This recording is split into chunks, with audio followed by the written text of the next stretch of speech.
जय हिंद। इससे पहले की वीडियो में हम आपको आईपीसी और सीआरपीसी की धाराओं के बारे में समझा दिए थे। एफआईआर और जीरो एफआईआर बता दिए थे और बता दिए कि चार्जशीट दायर करने के बाद जब मामला कोर्ट में चला जाता है, ट्रायल हो रहा होता है, तो उस दौरान आपको जेल में भेज दिया जाता है अगर अपराध बड़ा है तब। अब जेल में समझते हैं कि खाना कितने टाइम दिए जाते हैं और कितने खाना दिए जाते हैं। क्या आप बाहर से जेल के अंदर खाना ले जा सकते हैं?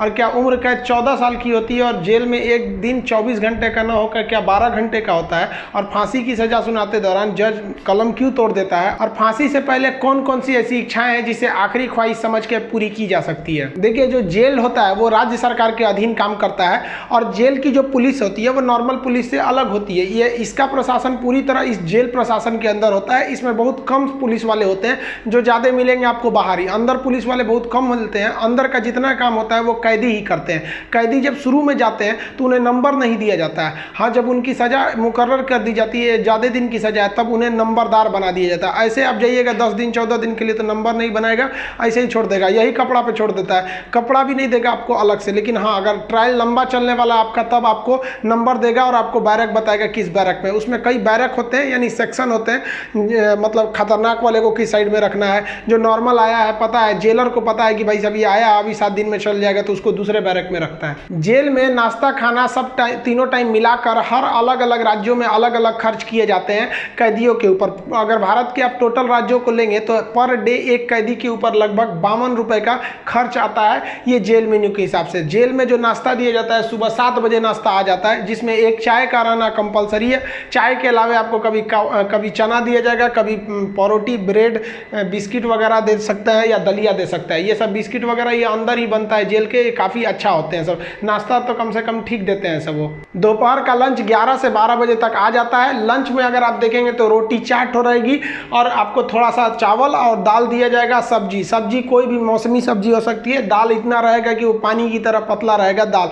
आपको इस पे एकदम हल्का खाना दिया जाता है। रात का खाना भी दिन के खाने के समय सेम रहता है, बट रात के वक्त में चावल आपको नहीं दिया जाता है। रोटी जो दे दिया जाता है वो 6 दे देते हैं, चावल नहीं दिया जाएगा। दाल और सब्जी नॉर्मल टाइप की सब्जी रहती है, जिससे खा के आप बीमार न पड़े। रात का खाना जो है ना वो शाम 5 बजे रेडी हो जाता है। आपका मन उसी टाइम खाइए या रात 9 बजे खाइए, उससे मतलब नहीं है, वो वहीं दे देगा। रात में खाइएगा तो आपको कोई गर्म करके देने वाला नहीं है, क्योंकि कैदी ही इस खाने को बनाए रहते हैं। इस खाने को जानबूझ के इतना हल्का रखा जाता है, तेल नमक मसाला मतलब एसिडिक चीज नहीं रखा जाता है, मतलब एकदम सादा दिया जाता है ताकि आप बीमार ना पड़े। क्योंकि जेल के अंदर जो हॉस्पिटल होता है बहुत नॉर्मल होता है, थोड़ी बड़ी चीज का इलाज हो सकता है। जेल के अंदर तो कई बार ऐसा होता है कैदियों को खाना सूट कर जाता है, आते हैं दुबला पतला मोटा के चले जाते हैं कई कैदी यहाँ से। देखिए, जेल के अंदर उसका अपना कैंटीन भी होता है, जहाँ से आप अपने जरूरत की चीजों को खरीद सकते हैं। जैसे मान लीजिए किसी को एक्स्ट्रा खाना खरीदना है तो वो एक्स्ट्रा ले सकता है। उसे लिखवाना पड़ेगा कि भाई जेलर साहब से कि भैया हमको इतना में पेट नहीं भर रहा, हमको 12 को रोटी दीजिए, तो उसको दे देगा, खाना एक्स्ट्रा दे सकता है।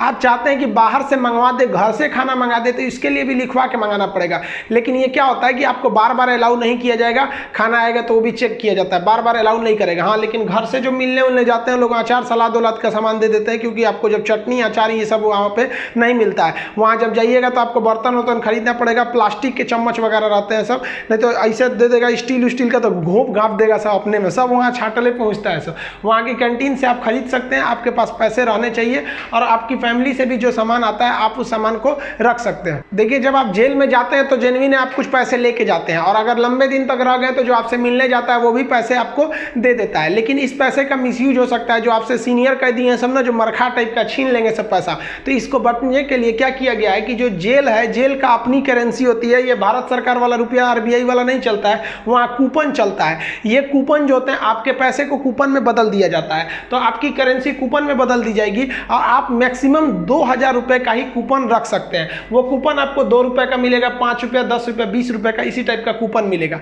ये आपको दिया जाएगा। अब इस पे ना एक विशेष कोड किया जाता है कि भाई आप ही के नंबर का ये रहेगा, आप ही के नाम का, तो दूसरा कोई इसको चला नहीं सकता है कैंटीन में ले जाकर। इसलिए इससे आप आराम से बच सकते हैं। ये रखेगा तो कोई भी चला सकता है। अब 2000 से ज़्यादा आप नहीं रख सकते हैं कैश। अगर कैश पकड़ा गया तो जब्त कर लिया जाता है और आपकी सजा भी बढ़ा दी जाती है। हालांकि बहुत से पहुंचने जो जान पहचान वाले कैदी होते हैं सब सीनियर, बहुत व्यवहार बना लेते हैं सब, अंदर बहुत सारी सुविधाएं ले लेते हैं सब। मोबाइल अलाउ नहीं है, फिर भी अंदर मोबाइल मिल जाता है। जेल में आप जाके मिल भी सकते हैं, आप परिजन हैं तो भी मिल सकते हैं, आप उसके मान लीजिए दोस्त यार कुछ भी आप जाके मिल सकते हैं। मिलने के लिए आपको 2-3 चीजें चाहिए। आपको पहले उस कैदी का नाम पता होना चाहिए, पिता का नाम और किस जेल नंबर में है। इसके लिए आप ऑनलाइन फॉर्म भर देंगे तो आपको नंबर वेट नहीं करना पड़ेगा, नहीं तो वहाँ जाइएगा तो ऑफलाइन में 15 रुपये का पर्ची कटाइएगा तो 3-3 घंटा तो पहले आप ही को लाइन में खड़ा कर देगा और तब आपको मिलाएगा। आप ऐसे बाहर खड़े रहेंगे, अंदर कैदियों का ही एक कमरा होता है, अंदर से उसमें घुसा दिया जाता है, वो अंदर रहते हैं, आप बाहर रहते हैं। यहाँ आप बात कर सकते हैं, यहाँ CCTV रिकॉर्डिंग वगैरह नहीं होता है। यहाँ आप सामान भी दे सकते हैं, बाहर के जो सिपाही खड़े रहते हैं कि अंदर जाके उस कैदी को दे दीजिएगा, ये सामान चेक करेंगे, अच्छा ठीक ठाक रहेगा तो दे देंगे, अगर इलीगल रहेगा तो ये लोग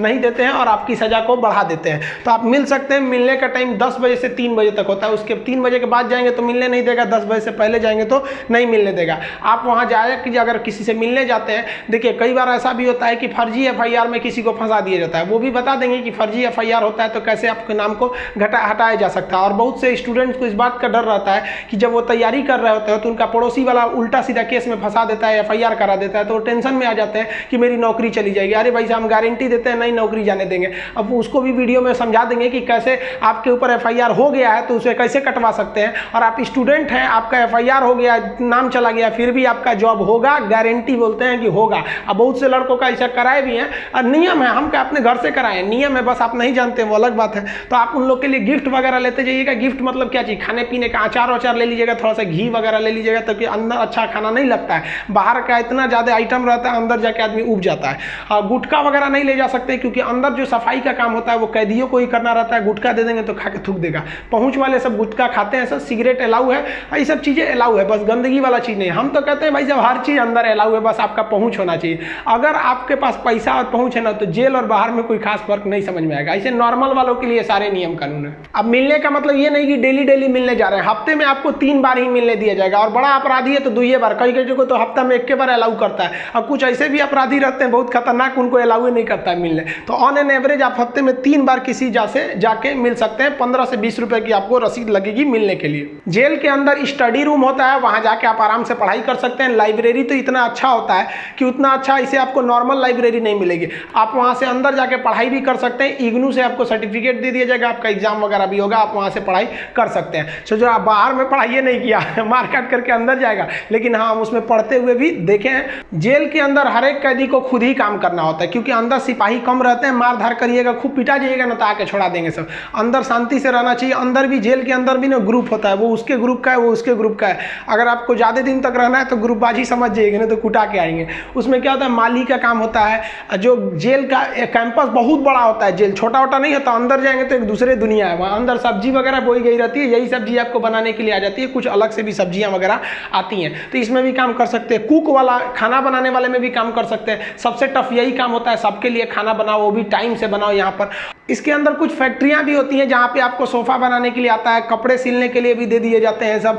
और जो होली में जो गुलाल लगाते हैं अबीर, वो भी इसके अंदर पीस के बनाना रहता है। कई सारे काम होते हैं, लेकिन ये जो काम वाला डिपार्टमेंट है ना, फैक्ट्री वाला डिपार्टमेंट, ये उसी को दिया जाएगा जिसको कोर्ट ने सजा सुना दिया है। लेकिन अगर कोर्ट ने आपको सजा नहीं सुनाया, अभी आप पर मुकदमा ही चल रहा है, तो इस पर नहीं देंगे सब, आपको ये सब हल्का हल्का काम कराएंगे सब। इस काम के बदले आपको पर डे का 20 रुपया मिलता है, यानी महीने का आपको टोटल 600 रुपया मिलने वाले हैं। आपको काम करना पड़ेगा। अगर आप काम नहीं करिएगा तो बदले में आपको एक बार पैसा देना पड़ेगा। ये पैसा पर मंथ नहीं लगता है, एक बार जाइएगा तो जेलर पूछेगा काम कीजिएगा कि पैसा दीजिएगा। तो जो पैसा देते हैं उसे हाता कहा जाता है। अब ये जो हाता का अमाउंट होता है, ये डिपेंड करता है, अलग अलग जेल पे थोड़ा सा डिफरेंट होता है, लेकिन एक ही बार इस हाता को देना रहता है। लेकिन अगर आप काम करेंगे तो अच्छा रहता है। कोशिश करिएगा आप लोग, अगर बाय द वे गलती से चले, देखिए ऐसा नहीं है कि आप मर्डर करके जाइएगा, आपको कभी गलती से भी फंसाया जा सकता है। हम लोग को बड़का कहीं बम फोड़े थे लोग, हम लोग का भी क्या था भाई, स्टूडेंट्स की मांग कर रहे थे लोग, उठा कर डाल दिया उसमें, तो काम का आप कर सकते हैं उसमें। तो ये सब काम थोड़ा सा इजी रहता है। काम का मतलब फायदा क्या होता है कि आपको खाना अनलिमिटेड मिलेगा, आप जितना खाना चाहें खा सकते हैं, और खाने की थोड़ी सी कैटेगरी थोड़ी आपकी अच्छी कर दी जाती है। अगर आप काम नहीं कीजिएगा तो आपको खाना गिन के मिलेगा, 4 रोटी 6 रोटी, इससे ज़्यादा नहीं मिलेगा, चाहिए तो लिखवाइए वगैरह। तो काम करने वालों को कुछ अच्छा फैसिलिटी दी जाती है। देखिए कई लोग को लगता है कि जेल में ना जो एक दिन होता है वो 12 घंटे का होता है, ऐसा नहीं है। पहले अंग्रेजों के समय होता होगा ये, लेकिन अभी के समय में जो जेल का कानून है वो एक, जैसे आपके लिए 24 घंटे का एक दिन होता है, वैसे जेल में भी होता है। अब कुछ लोग कहते हैं किसी को 10 साल की सजा हुई तो 5 साल में आ जाएगा, ऐसा फिल्मों में भी होता था पहले का ही तब। लेकिन अभी के समय में अगर आपको 10 साल की सजा हुई तो 10 साल बाद निकलेंगे, यानी आपके लिए भी दिन जो है वो 24 घंटे का ही है। और दूसरा, कुछ लोग को लगता है कि उम्र कैद में आदमी 14 साल में छूट जाता है। देखिए उम्र कैद का मतलब होता है कि आपको जिंदगी भर जेल रहना है, आजीवन कारावास रहना है। ये 14 साल की बात क्या है कि जज ने अगर आपको सुना दिया कि आपको उम्र कैद की सजा है, तो संविधान में लिखा गया है कि अनुच्छेद 72 के तहत तथा अनुच्छेद 161 के तहत, अनुच्छेद 72 के तहत राष्ट्रपति और 161 के तहत राज्यपाल आपकी सजा को माफ कर सकते हैं। तो ये जो 14 साल का थ्रेशोल्ड बनाया गया है कि राज्यपाल और राष्ट्रपति जो है ये उम्र कैद को 14 साल से पहले नहीं माफ कर सकते हैं। तो बहुत से ऐसे लोग होते हैं जो 14 साल जेल बिता देते हैं ना, तो ऐसा कहा जाता है कि 14 साल तक किसी को समाज से अलग कर दीजिएगा तो नॉर्मल व्यक्ति जो छोटा मोटा गुंडा है उसका बाकी सबसे संपर्क टूट जाता है, तो उसे माफ कर दिया जाता है। तो जनरली 14 साल में छूट जाते हैं। वो छूटते नहीं है बल्कि राष्ट्रपति या राज्यपाल माफ कर देते हैं कि चलो यार गलती, बहुत बार तो अपराध आवेश में आके हो जाता है, लेकिन ऐसा नहीं है कि सबको छोड़ देता है। कुछ कुछ एकदम सातिर अपराधी होते हैं, उन्हें नहीं छोड़ा जाता है। तो ये 14 साल मिनिमम है कि आपको इतना रहना ही है, इसके बाद राष्ट्रपति या राज्यपाल माफ करेंगे तब समझिएगा। अब एक चीज देखेंगे कि जब जज जो होता है जब फांसी की सजा सुनाता है तो दो चीजें इस पे ध्यान दीजिएगा। फांसी की सजा सुनाने के बाद वो स्याही को, कलम को तोड़ देता है। वो इस बात का संकेत है कि अब हम आपके ये जो फांसी की सजा सुना दिए हैं ना, हम जज होने के बावजूद भी अब इसमें कुछ बदलाव नहीं कर सकते। यानी ये कलम अब मेरी किसी काम की नहीं रहेगी, क्योंकि हम ये कलम रहने के बावजूद आपकी सजा में अब कुछ चेंजिंग नहीं कर सकते। इसलिए जज को बड़ा सोच समझ के फांसी की सजा सुनानी पड़ती है और तोड़ देता है। ये तोड़ने की प्रक्रिया एक संकेत है, ऐसा नहीं है कि उसमें तो दूसर कलम से नहीं लिख देगा। ये केवल एक दिखाने के लिए संकेत होता है। कैसे दुल्हा जाता है तो एक परछावना होता है उसका, वैसे एक तरह से समझिए। तो ये और इस पे लिखा जाता है टू हैंग टिल डेथ, लटकाओ तब तक जब तक मर न जाए। क्योंकि इतिहास में एक बार घटना हुई थी, एक जज साहब ने फैसला सुना दिया था कि इस अपराधी को फांसी पर लटका दिया जाए। अब जब उसे लटकाया गया तो कहा जाता है कि वकील जो था वहां पे ऑब्जेक्शन कर दिया कि लटका दिए, अब हटा दीजिए, क्योंकि आपने ये कहा है कि लटकाया जाए तब तक जब तक ये मर न जाए। अब तो लटकाने का फैसला दिए थे, फांसी पर लटक गया, आप जल्दी उतारिए। इस तरह की एक कई सारे पहले के मिथ हैं। अब इसके 100% सत्यता की हम गारंटी नहीं लेते हैं, क्योंकि ऐसी कहानियां बहुत हैं। तो वो लिख देता है कि हैंग टिल डेथ, तब तक लटकाइए जब तक ससुरा मर नहीं जाता है। तो फांसी की जब सजा दी जाती है तो जल्लाद जब सजा दे देता है तो वहां एक मजिस्ट्रेट रहते हैं, एक डॉक्टर रहता है और जेल सुप्रिटेंडेंट रहता है। फांसी पे लटके ही रहिएगा, डॉक्टर चेक करेगा, ससुरा अभी बचल है, छोड़ दो, अभी 10 मिनट और छोड़ दो। तब तक डॉक्टर नहीं कह देता, जब तक कि मर नहीं गए तब तक आपको लटकैले रह जाएगा। फांसी जो है वो अक्सर मॉर्निंग में ही दी जाती है, क्योंकि जेल प्रशासन के ऊपर सबसे बड़ी जिम्मेदारी फांसी की होती है। वो सुबह सुबह इसे निपटा देना चाहता है, और सुबह के समय जनता मीडिया भी उतने ज़्यादा एक्टिव नहीं होती है। खैर ये सेकेंडरी वजह होता है।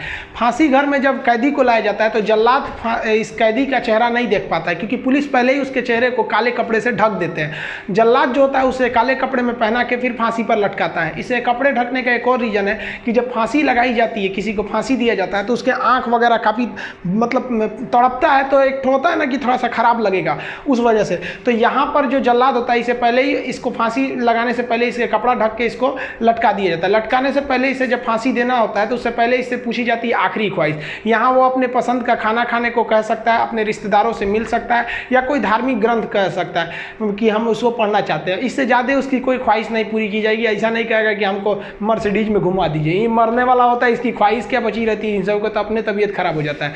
जब इसके कपड़े में जल्लाद जब फांसी देने जाता है तो इसके कान में कहता है कि मुझे तुम माफ़ करना, मतलब ये हमारी ये तो मजबूरी थी, भगवान के लिए मुझे माफ़ कर दो, या अल्लाह के लिए मुझे माफ़ कर दो, तुम्हें अपने भगवान का वास्ता, जिस धर्म का ये अपराधी है। क्योंकि भाई इसमें कैद ये जो जल्लाद का, इसका क्या दिक्कत है, इसको तो जज ने जो आदेश दिया वो इसको पालन करना है। फांसी के बाद इसके जो बॉडी होती है वो पोस्टमार्टम के लिए भेज दिया जाता है, फिर घर वालों को दे दिया जाता है। आप जिस धर्म के हैं उस धर्म के हिसाब से इनका अंतिम संस्कार आप कर लीजिए। आई होप आप जेल मेनू समझ गए होंगे। नेक्स्ट वीडियो में बता देंगे कि फर्जी FIR से कैसे बचा जा सकता है। मिलेंगे नेक्स्ट वीडियो में, तब तक के लिए जय हिंद।